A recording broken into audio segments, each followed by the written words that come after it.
За сайн байцгаана уу? Манай Dark Bay channel-ийн энэ 7 хоногийн дугаар эхлэхэд бэлэн болсон байна. За тэгээд хэлдгээрээ хэрвээ шинээр сонсож байгаа хүмүүс байх юм бол 7 хоног болгоны 4 өдөр болгон гардаг үнэн бодит болсон явдлыг ярьдаг YouTube channel байгаа.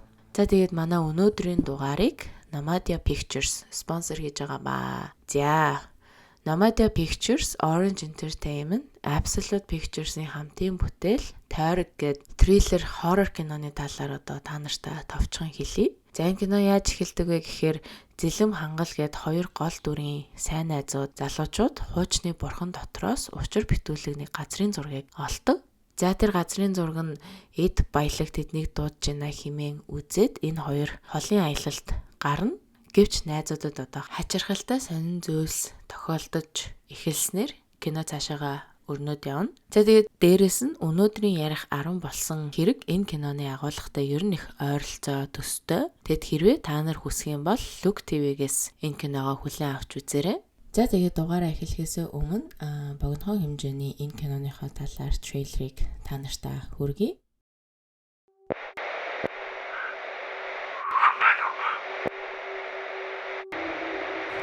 Намайг сонсч байна уу? Намайг аваач. Тамийн амтан тамдаа жаргалтай гэж үгээдэг баха. Соёл иргэншлээс голж эзэн байгалийн иршээд орвоо гэж. Урагшаа.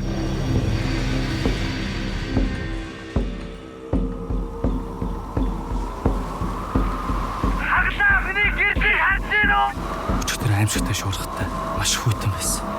Манай найз ханах.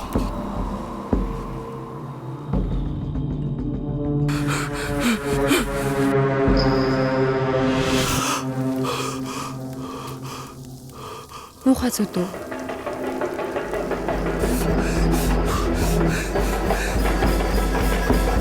Манай энд чинь өвлийн цагт бурхан эзгүй газар. Би юу санахгүй.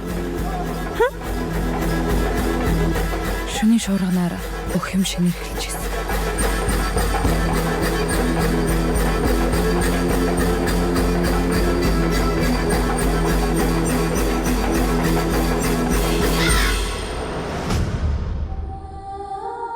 Би тойрог хэрэгж ирээ тав.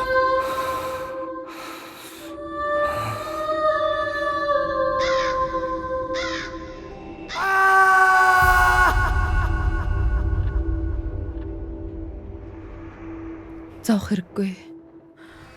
Тэр холдож чадахгүй.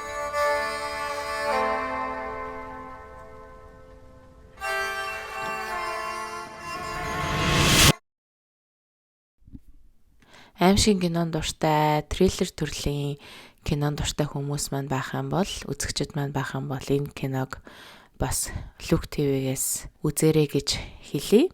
За тэгээд манай өнөөдрийн ярих хэрэгүүд болохоро би яг ийм 10 богинохон хэргийг орчуулсан. Тэгээд яг юуны тухай байгаа вэ гэхээр ээж аауд нь хүүхдүүдийнхаа алуурчнаас юм уу хүүхэд хүчинцэн хүмүүсээс өшөөгөө авсан одоо тийм 10 жижигхэн түүхүүдийн талаар бэлдсэн байгаа.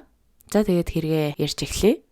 За 10-т Anna Backmyer-ийн ээж Marianne Brockmere 1981 оны 3 дугаар сарын 16-нд буюу шүүх хурал эхлээд 3 өдөр болж ах төглөөний 10 цагийн үед өөрийнх нь охины эхлээд хүчиндээ дараа нь алсан алуурчин болох Klaus Grabowski хэргийг хүлээгээд ялаа авчаад яг ингээ шүүх хурлын танхимаас гараад явж байхад нь гар буугаар араас нь 8 удаа буудаж 6 сумын онож эрэхтэй ол тэр дороо нас орсон. За охины алуурчин Klaus урд нь хүчингийн хэргийг удаа дараа хийж шоронд орж исэн түүхтэй. Харин охины ээж Marianne бас харамсалтай нь өөрөө урд нь бас хүчингийн хохирогч болж исэн болохоор охиныхоо энэ талаар ол сонсоод маш их сэтгэлээр унсан. За Marianne бол 16 настай байхдаа жирэмсэн болоод тэр хүүхдээ өөрөө өсөх боломжгүй байсан болохоор хүнд өргүүлсэн. За энэний дараа 18 таа байхдаа хоёр дахь найз залуугаасаа хүүхэдтэй болсон ч бас л өөрөө ингээд өсөх боломжгүй байснасаа болоод хүнд өргүүлж исэн. За яг энэ хоёр дахь хүүхдээ төрүүлэхээс өмнө Marianne маш хүнд хэрцгийгээр хүнд хүчндүүлж хоёр дахь хүүхдээ хүнд өргүүлсэн. Одоо жирэмсэн байхдаа хүнд хүчндүүлсэн.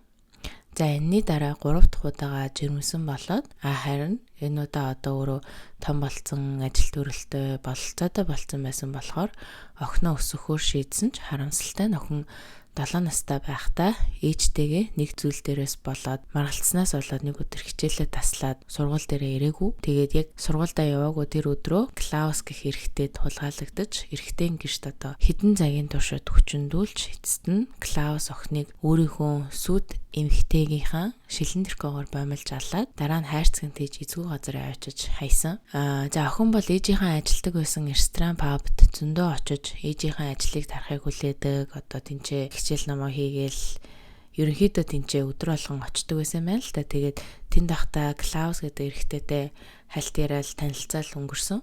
Тэгээд дараа нь ээжтэйгээ хэрэлцчихэд яг явж байхдаа Клауст хулгайлагдсан гэж бол зарим вебсайт дээр бичсэн. Харин зарим дээр нь болохоор охин өөрөө Клаусын гэрт нь очиж муурнуудтай тоглох гээд очисон чинь Клаус ингээд хэдэн цагийн туршид хүчиндээ дараа нь алсан гэж бичсэн бэлээ. Тэгээд яг аль нь бол үннийг бол мэдэхгүй байна. За ялуурчин эрэгтэй сүү тавьсан эмэгтэй нь цагдаа нарт Клаусыг барьж өгснөөр Клаус бол баригдаж шоронд орж шүүх хурал дээрээ өөрийгөө буруутай гэж хэлээд шорон руугаа яг явах үед нь Мариан бол будаж алсан. За энэ хэрэг нь Германд болсон хэрэг өгөөд тэр үедээ нэлээд их мэдээ зурагтаар энэ хэрэг шуугаж бас энэ хэрэгээр хийсэн кино, ном, баримтат кино гэж зөндөө олон байт юм билээ. Харин Мариан эрэгтэйг будаж алсныхаа дараа шоронд 6 жил орох ялыг авч 3 жил шорон суугаад гарсан. Гарсныхаа дараа нэг нөхөртэй болоод тэрнтэйгээ Африк руу нүүж амьдарсан ч гэсэн удалгүй Мариан 46 настайдаа харамсалтай нь хорт автор тусаж нас орсон. За тухайн үедээ зөндөө хүмүүс Марианыг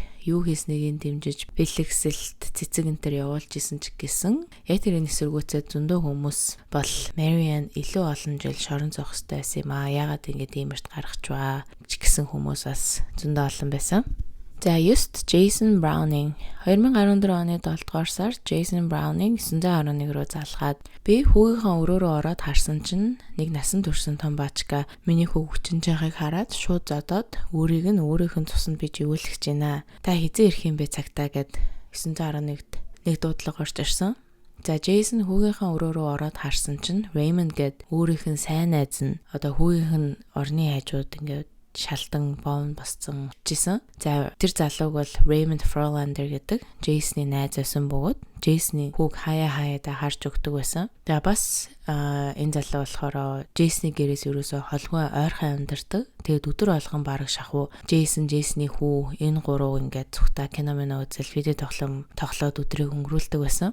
За тэгээд яг энэ өдөр аав нь хоол гарч авах хооронд Raymond хоёр хүүгийн өрөөнд ороод видео тоглоом яг тоглож исэн.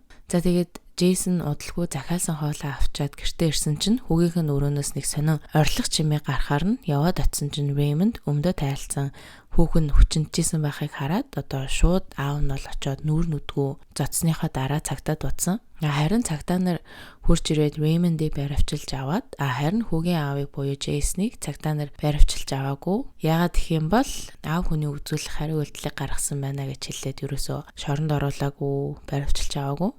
За Raymond харин нэмлэг төрөгдөж нэлийн удаан эмчлэгдэж гарсныхаа дараа шүүхэд өөрийнхөө буруутай хэлж бүр Jason-ы хүүг 3 жил хүчинсэн гэдгээ хүлээн зөвшөөрсөн. Шүүгч Raymond-д насаар нь хорих ялыг өгөх байсан ч гэсэн Raymond одоо өөрөө хэрэгээ хүлээсэн болохоор 25 жилийн ялыг авч урд нь хүн хүчинжсэн гэх хуулиар одоо өөрийнхөө нэрийг бүртгүүлээд насан туршдаа цагдаагийн хяналтанд байхаар тохиролцсон. За 8-нд 2013 оны 12 дугаар сарын 28-нд 35 настай Bonita Америкийн Индиана мужийн Franklin хотод амьдардаг байхдаа өвс татаад дараа нь охиндоо за чи найз залууга гэрт дуудаад ирээ гэж хэлсэн. Bonita-гийн охиных нь найз залуу нь өөрийнх нь хүүд буюу охиных нь дүүд нь элдв бусаар хурж хүчинсэн байж магадгүй гэж ээж нь сэжгэлжсэн болохоор охиндоо тэр найз залууга дуудаад ир гэж хэлээд охиных нь найз залуу ч гэсэн хурж ирсэн. За тэгсэн чинь Bonita 2 найзтайгаа нийлээд залууг хүлээд 3 цаг хагас хийсэн хэрэгээ хүлээ миний хүү хүчнэснүү гэж асуугаад хэдэн цаг шалгаасны эцэст нь Bonita одоо эрэхтэд за би чамайг өгөн модонд шалдан уяад буудаж алсныхаа дараа хээр үлдээж амтны хоол болгоё гэж бодож исэн юм аа. Гэсэн ч би арай бага шийтгэл өгөхөөр шийдлээгээд эрэхтэд өмдөө тайл гэж хэлээд боо таслуулах уу аль эсвэл амиа өгөх үү гэд асуусан чинь эрэгтэй болохоор бовоо таслуулъя гэж хэлэхэд Бонита ойрхон байсан сэрээ авч агаад хит хэдэн удаа бов руу хатгсан чинь одоо нөгөөх нь ерөөсөө тасрахгүй болохоор нь Бонита цаасны хотог гаргаж ирж агаад бов нь дундуур нь зүсээд дахиад одоо чи миний хүүг оролцсон уу гэдээ асуусан чинь нөгөөх нь юуж хэлэхгүй ахаар нь гэрээсээ хөөгд гаргацдаг. За яг энэ үед шүн олж исэн болохоор нөгөө эрэгтэй чинь хамгийн ойрхон байсан эмнэлэг рүү одоо маш их цус алтаж очиж амьд гарч чаддаг. За энэ хэргийн хамгийн амар нь гэх юм бол яг энэ эрэгтэй Бонитагийн хөө хүчнэцсэн үгүй юу гэдэг ямар ч баталгаа нотолгоо байхгүй. Мөртлөө одоо эмэгтэй бол эрэгтэйг ингэж тамалсан. Цагтаа нар Бонитагаас ямар нэгэн баталгаа нотолгоо чонд байна уу гэд асуусан чинь юу ч байхгүй гэсний дээр цагтаа нар чамд одоо ямар ч баталгаа нотолгоо байхгүй байж чи яаж мэдсэн бэ гэсэн чинь Бонита өөдөөс нь мэдгүй надад өвс татсныхаа дараа энэ бодол орж ирсэн.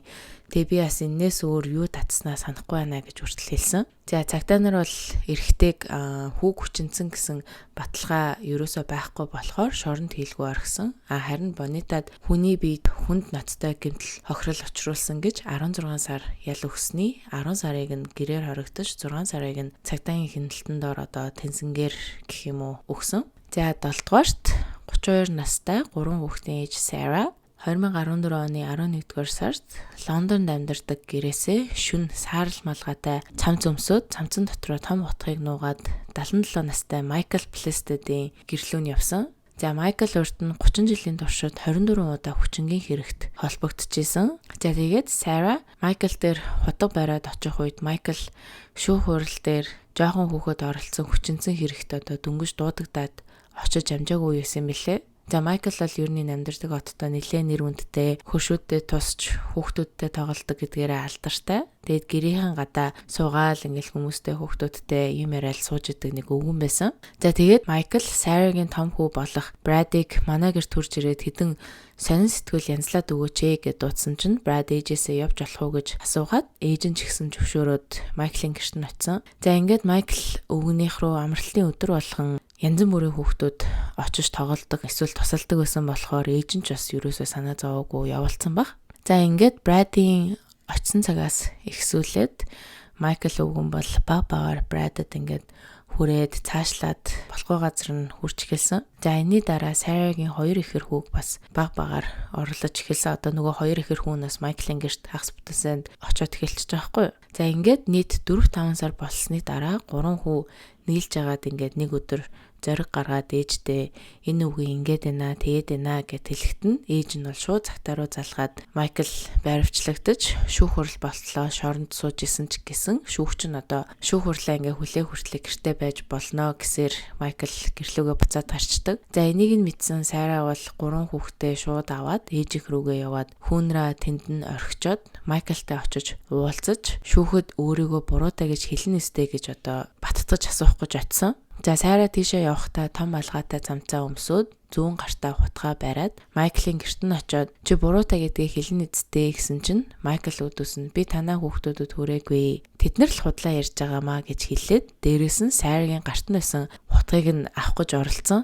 За тэгсэн чинь Сара өөдөөс нь шууд хутгаараа уурандаа 8 удаа Майклыг хутгалаад тэр дор нь орхиод цагдаагийн газарт цус болсон хутга цамцтайгаа очиод өөрөө хэрэгээ хүлээсэн. За ингээд шүүх хурал дээр Майклыг алъя гэж алаагүй харин зүгээр очиж уулзахдаа хяналт контролоо алдчихлаа гэдгээр ял аваад эхлээд 3 жил ахсыг өгсөн ч сүүлд нь одоо арай бага ял өгсөн байна гэд нэмээд 4 жилийг буюу нийт 7 жил хагсын ялыг өгсөн. За яллагч тал бол Сарад урдаас алах төлөвлөгөөгүй байсан бол ерөөсөө том хутга авчрахгүй хоёрт хэрвээ контрол алдсан бол өвгнийг алсныхаа дараа 911 дуудана. Ерөөсөө тэгээгүй гэдэг хоёр зүйлээс үндэслэж дахин нэмэж 4 жилийн ялыг өгсөн ч Сара 4 жил шоронд сууж агаад үлдсэн 3 жилийн тэнцэнгээр гарсан.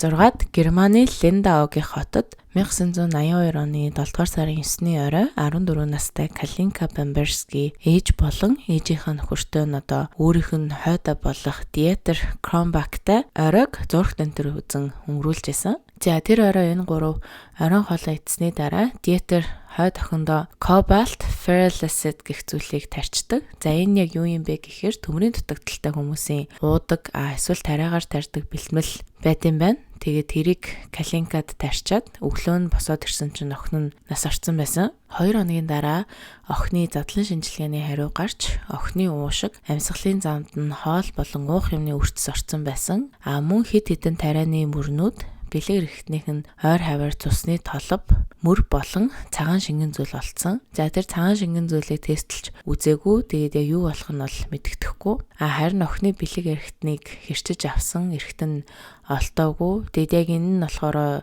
задлан шинжилгээнээс болсон уу эсвэл олдохтой юм байсан уу талаар мэдээлэл байхгүй лээ. Гэхдээ бараг л яг л задлан шинжилгээ хийжсэн хүмүүс л тасалж аваад алга болгосон гэж хэлж болно.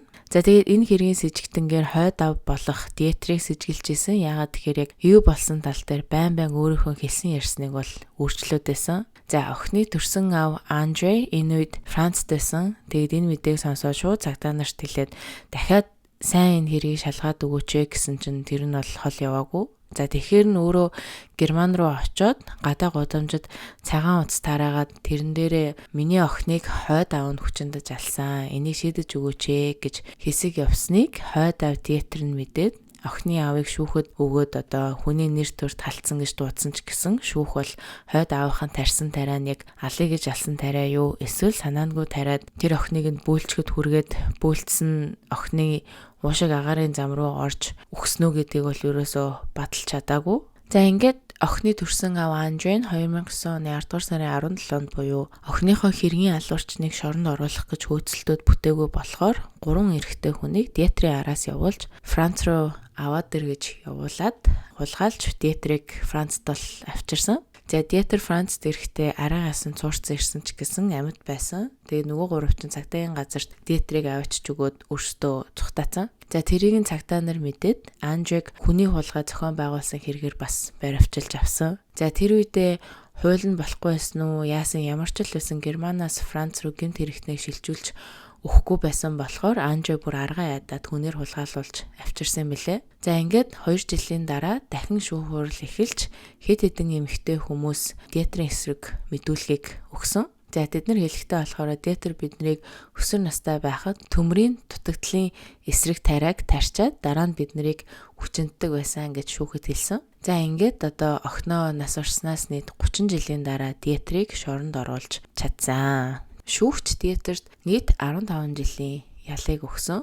За тэгсэн чинь Герман Андре тэгвэл манай иргэнийг хулгайлсан манай оронд ирж шүүхт гэсэн чинь тэр нь ч гэсэн хүчингүй болоод харин их орондоо Андре шүүхт ороод 1 жилийн suspended sentence буюу одоо 1 жил цагдаагийн хараа хяналтанд доор ямар ч хууль зөрчгүйгээр байх тийм ялыг авсан.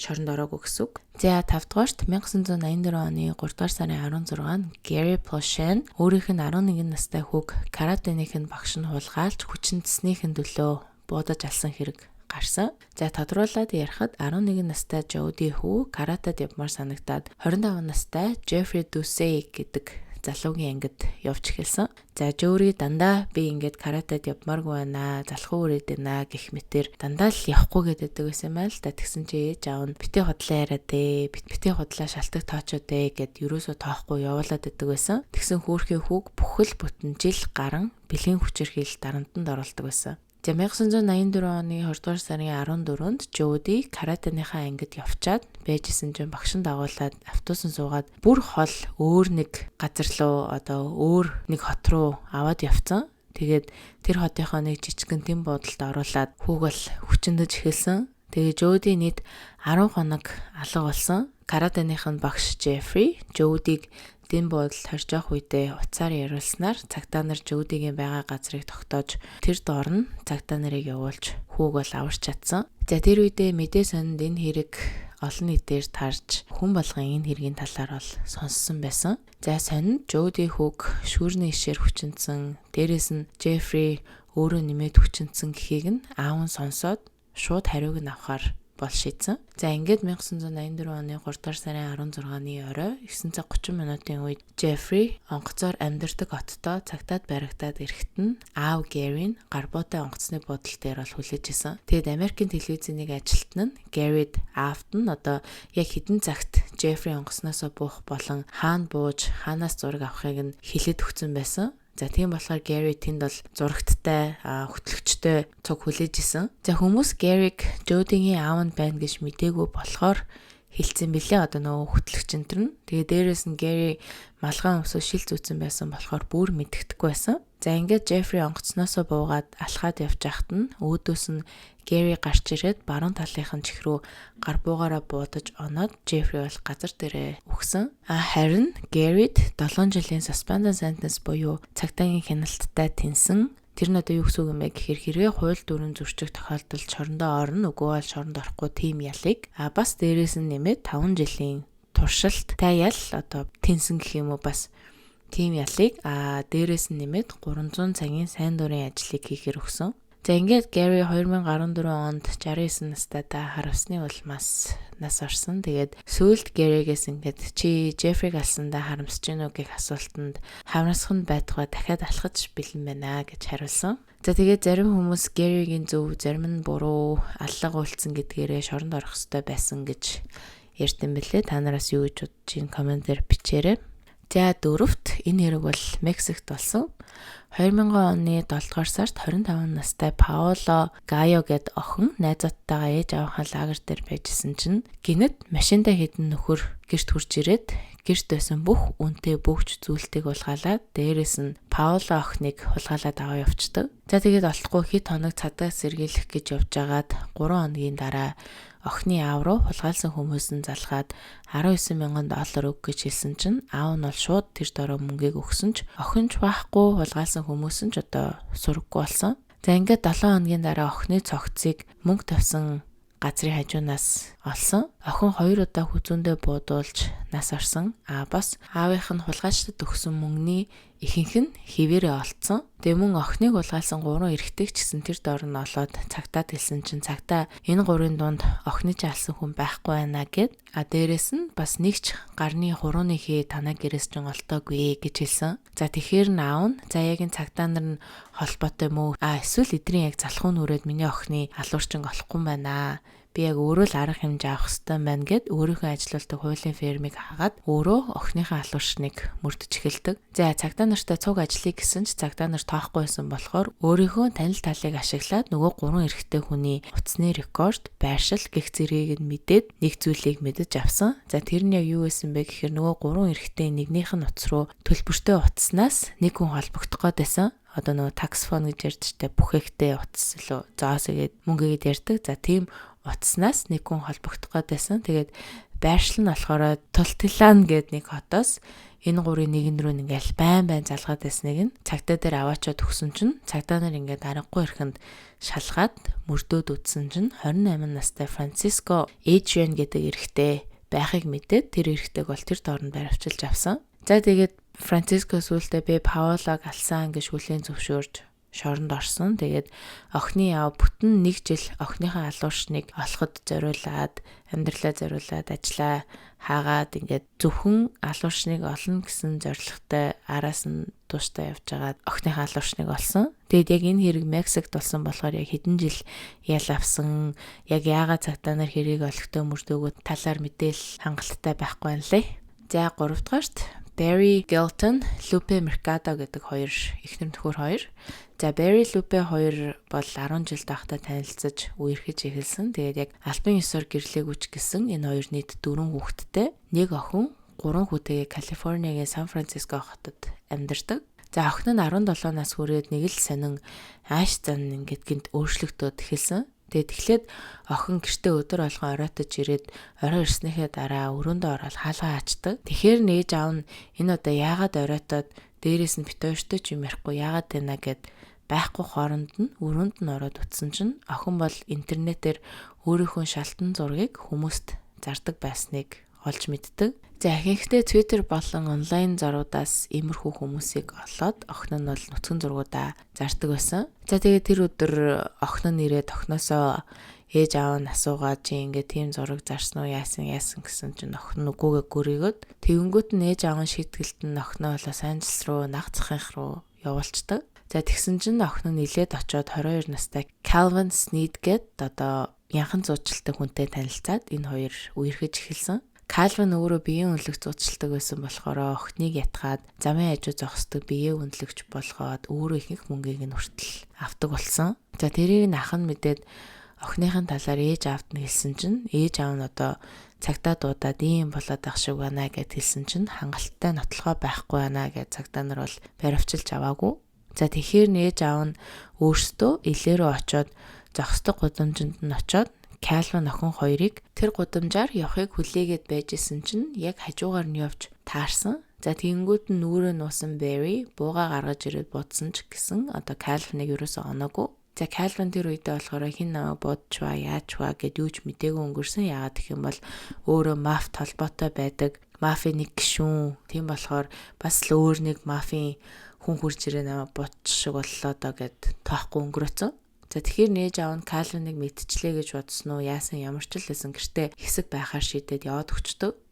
Тэгээд яг яагаад явсан бэ гэхээр Calvin ч өөрөө мафийн гишүүн байсан. Тийм болохоор охины ээж аав одоо Calvin битүүрийг буудсан гэд мэдчих юм бол охинд нь ч юм уу өөрсдөд нь маш аюултай болохоор одоохондоо гэртээ байж игээд яваад өгсөн. За тэгсэн удалгүй Calvin охин хоёр Сан Франциско руу хэсэг хэд хоног Calvin-ыг гэрийнхэн дээр зочлох гэж очсон. За тэр хооронд охин аав ээж дээр очиод Calvin-ыг гэр манай хажууганд байгаамаа. Тэгээд бит хоёр хэд хоног ирсэн байгаа. Би сайн байгаагаа та нарт хэлэх гэж ирсэн юм аа гэсэн чинь ээж аав хоёр нь одоо дотроо бодохдоо одоо л Calvin-ыг алахгүй бол манай охиныг хүний 8-нд явуулчих юм билүүгээд энэ хоёр алах төлөвлөгөө гаргаж эхэлсэн. За тэгээд 7 дугаар сарын 4 буюу Америкийн улс тонгоолсны баяраар охины ээж Calvin-ыг хүлээж агаад гэрээсээ гараад ирэнгүүт нь нөхөртөө хэлж нөхөр нь машинтаа явж агаад Calvin-ыг алхаж явж байхад нь цонхоо доошилж агаад орсных нь урд буудаж алсан. За тэрийг нь охин мэдээд ээж аавыгаа цагтаад барьж өгөөд энэ хоёрын шүүх хурал нь одоо болтол явагдаж байгаа юм шиг байлээ. Тэгээд Barry буюу аав нь 15 жил, ээж нь 10 жилийн ялыг авч магадгүй. Тэгээд яг энэ хоёр хэдэн жилийн ял авсан, буруутай үгүй тогтоогдсон уу? Calvin яг үнэхэрийн охиныг биеийг үнэлүүлж ирсэн үү гэдэг тал дээр бол хангалттай мэдээлэл байхгүй лээ. За хоёрт 2012 оны 6 дугаар сарын 9-нд 23 настай эрэгтэй гадаа мах шараа зогсож исэн чинь хажуугаар явжсэн хүн тэр эрэгтэйд нэг хөгшин хүн охины чинь хулгайлаад явчих шиг боллоо гэж хэлсэн. За хулгайлж явсан хүн нь 45 настай Jesus Mora Flores гэдэг урт нь хүчингийн хэрэгт холбогдчихсэн эрэгтэй байсан. За энэ эрэгтэй бол 5 настай охиныг хажуугийн жижиг модон байшин руу оруулж агаад хүчиндж эхэлсэн. За энэ амьдардаг хот нь маш жижигхэн 20,000 хүнтэй бүх хүн нэг нэгээ таньдаг. Тийм болохоор хажуугаар явжсэн одоо хөршин дөнгөж цай танаа охиныг нэг хүн дагуулад байшин руу орчих шиг боллоо гэд аавд нь хэлсэн чинь аав нь одоо хар хурдаараа тэр байшин руу гүйж оцсон. Тэгэд аав нь бас дээрээс нь охиныхоо хашгирах чимээг бол сонссон гэсэн. За ингээд аав нь модон байшин руу гүйгээд очсон чинь Jesus охины хажууд өмдө тайлаад хэвтсэн байралтай байхыг нь мэдээд аав нь бол шууд тэр эрэгтэй рүү ойрлж дайраад нүүр нүдгүү зодоод зодсоор агаад алсан. За энэ үед нөгөө хөршин 911 дуудаад цагдаа нар ирэхэд Хесүсийн даагуураа шалтан цогцсон нь бол цагдаа нарыг хүлээж исэн. За Хесүсийн нүүр нь хавтаа цусандаа бодогдсон байхыг хараад амьсгалж гин үгүй юу гэд үтсэн чинь ямар ч зүрхний цохилт мэддэхгүй газар дээр нас барсан байхыг бол тогтоосон. За Хесүсийн үхлийн шалтгаан гэх юм бол толгоондоо задуулсан хүзүүндээ гэмтэл авсан гэдэг шалтгаанаар бол нас орсон байна лээ. Харин охины аавд ямар ч ял өгөөгүй, харин ч аав хүнийг хийх ёстой хийсэн байна гэж цагдаа хэлсэн. За нэг гэх юм бол Нью-Йоркод болсон явдал 1996 оны 2 дугаар сард хуучин цагдаа байсан Роберт Salmon буудуулж өгсөн хэрэг гарсан. За буудсан хүн нь эмэгтэй цагдаагийн аав Bender байж таарад өөрөө Робертыг алчаад 2 минутын дараа нас барсан хэрэг гарсан. За яг юу болсон бэ гэхээр Роберт цуг ажилтдаг байсан. Жил гээд нэг цагтаад дурлаад сайн болоод тэр нь бүр сүултээ хэтрээд тэр эмэгтэйдээ донтчдөг. За байнгын ингээл тэр эмэгтэйлөө хойлоо гарын ори болцоонд явъя гээл тэгсэн нөгөөх нь юусоо тоодгүй. Гүй хойлоо одоо болохгүй бүтэхгүй чи цаашаа вэ чамтай чадахгүй гэд ахтал ерөөсөө л ингээ бууж өгдгөө араас нь залгаал байдаг. Тэг өдөрт бараг 40-50 удаа залгадаг. Хэдэн өдрөөр гэрийнхэн цонхны цаанаас жоохон ч ихсэн харчхын сан гээл хүлээгээд иждэг. За тэрийг нь жийл мэдээд ойртож болохгүй гэсэн бичиг хүртэл шүүхээс бол цагдаагаас гаргуулж авсан. За энэс ингээд хэсэг хугацааны дараа Роберт машины осолд ороод машин юучгүй өвтөрсөн болохоор гэртээ ажилдаа явж чадахгүй нэлээд хэдэн 7 хоног өнгөрүүлэх хэрэгтэй болсон. Тэгээ тэр үедээ жилийг харж чадахгүй болохоор ерөөсөө араас нь гитэж мөртгөөр шийдээд хэдэн өдөр дагсан. За тэгж дагсныг Нью-Йоркийн цагдаагийн хэлтс мэдээд Робертыг ажлаас нь хөөчдөг. Тэгэд яг энэ үед жилийн аав нь 60 настай Пол Бендер охиныхоо стокер дагагчаас өшөө авахар шийдээд карманда буу хийгээд Робертын гэрт нь очиод хаалгыг нь тогшоод нөгөө Роберт хаалгаа онгойлгосон чинь 2 удаа тархи руу нь буудаж Роберт бол газар дээрээ нас орсон. Тэгээд дараа нь Бендер Робертын гэрээс гараад машин руугаа явж явах замдаа ухаан алдаж унаад газар дээрээ бас нас орсон. Тэгээд хүн алсан болохоор зүрхэн дийлэхгүй нас орсон байх гэж хүмүүс ирдэм билээ. Тэгээд тэр үедээ хөршүүд нь Робертыг алчаад дараа нь өөрийгөө буудаад алчлаа даа гэж бодож исэн ч Пол Бендрийн хажууд бол ямар нэгэн буу зэвсэг байгаагүйгээс үцхэд зүрхэн хаагдсан байх гэж ярьдаг. Тэгээд дараа нь яг тэрийг баттгаад задлангаар үцхэд Робертыг алчаад минутын дараа Полын зүрхэн хаагдсан байна гэж гарч ирсэн өхлийн шалтгаан нь. Тэгээ хүмүүсийн ярьж байгаагаар бол энэ Роберт Полийн охиныг ингэж амар араас нь дагаж чимээгүй мөрдөж мөшгөж байгаа хүн бол яаж ч магадгүй. За тэрийг нь жилийн аав Пол бол мэдээд ямар нэгэн амар юм болохоос нь өмнө арга хэмжээг авах хэрэгтэй байна гэд бол Робертыг буутсан байх гэж ярьсан мэлээ. Тэгээ та нар бас юу гэж бодож байна нэлээрээ. За тэгээд би энэ удаагийн хэрэгүүдээ 10-аас 1 рүү гэж ярьдаг нь хэргийн хэрэг хэрцгий байсан үгүйгээр ерөөсөө зэрэглэл тогтоогоогүй шүү, зүгээр л араас нь дугаарлаж агаад ярьсан хэрэгнүүд байгаа. Тэгээд энэ хэрэгнүүдийн зарим нь их дэтэлтэй урт байсан. Зарим нь бол нэг их дэтэл байхгүй богинохон хэрэг байсан болохоор нийлүүлээд нэг мөсөн харуулнгийн ярьчигээд ярьлаа. Тэгэд энэ удаагийн хэрэгүүд маань болохоор дандаа ээж аауд нь хүүхдийнхээ алуурчнаас ч юм уу хүүхдийг нь хүчнзэн хүмүүсээс өшөөгөө авсан тийм 10 хэргийг ярьлаа. Тэгээд хэрвээ энэ дундаас та нар бас илүү их дэтэлтэй хэргийг нь сонгоод сонсмоор байх юм бол доор комментээр үлдээ. За тэгээ манай өнөөдрийн дугаарыг хүлээн авч үзсэн та нартай баярлалаа. Дараа 7 хоногийн дугаараараа түр уулзтлаа, баяртай.